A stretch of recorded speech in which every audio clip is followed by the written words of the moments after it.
The Mesopotamian stories from the ancient cultures of Sumeria, Babylonia, Arcadia, and Assyria speak of the arrival on planet Earth of advanced extraterrestrial people in our deep past. These stories, curated by the world's oldest known culture, with the world's oldest body of written texts, speak of Anunnaki, sky people who colonized planet Earth, genetically modifying our hominid ancestors and governing over planet Earth for tens and hundreds of thousands of years. These Mesopotamian stories are not religious texts, nor do they speak in any length of an almighty God. They are the stories of plural, advanced beings not from Earth and not human. Enki is the commander of Project Earth. His younger brother Enlil is the commander of this region of space. Other entities, Nama, Ninhursag, Kingu, Marduk, all play their part in a story of conflicts over their agendas for our planet and our race.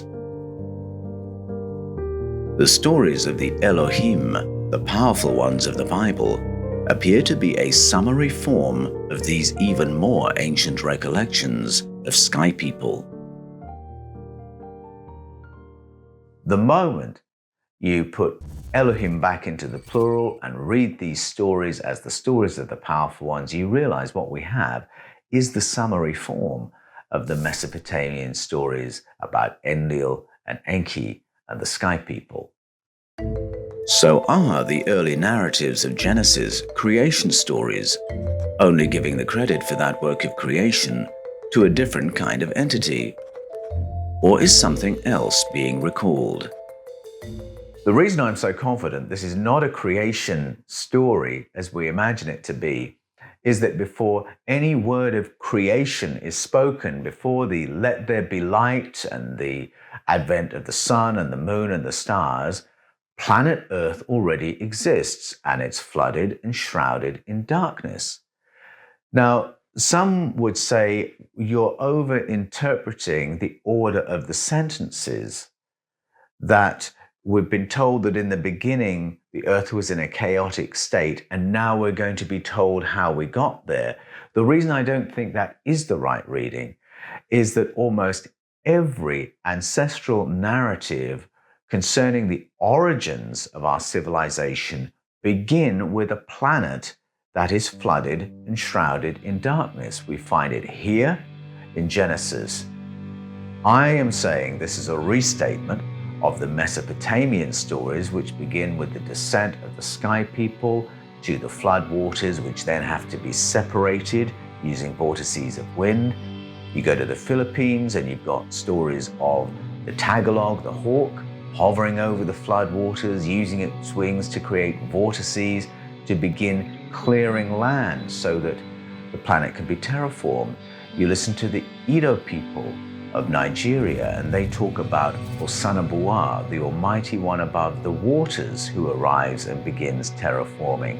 You listen to the story of the arrival of Viracocha over the waters of Lake Titicaca. It's the same thing. Now here in Genesis, we have the arrival of the Ruach. And again, the root meaning of that word implies something that creates a wind. And that is the story of terraforming we find all around the planet. So that's why I'm confident that the order of sentences in Genesis is quite correct. Our memories do begin on a planet that is flooded and chaotic.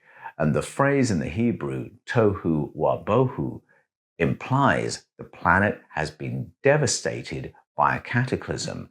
And that is when the powerful ones show up.